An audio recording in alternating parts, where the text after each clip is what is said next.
விஷ்ணு பகவானின் 11ஆம் அவதாரமாக பார்க்கடல் கடைந்த சமயம் தோன்றிய தெய்வம்தான் ஸ்ரீ தன்வந்திரி பெருமாள்.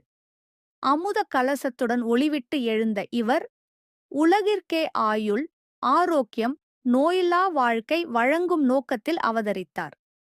தன்வந்திரி பெருமாள் அனைத்து மருத்துவங்களின் மூலாதாரம் என்றும் ஆயுர்வேதத்தின் அதிபதி என்றும் சாஸ்திரங்கள் புகழ்கின்றன.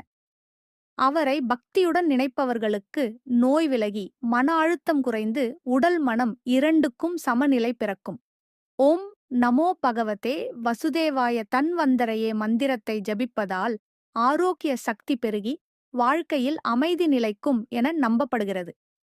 உலகிற்கே சுகத்தை அருளும் லோக வைத்தியர் ரீ தன்வந்திரி பெருமாள் எல்லோருக்கும் நீண்ட ஆயுள், நலம், நித்திய செழிப்பு அருள் புரிவாராக.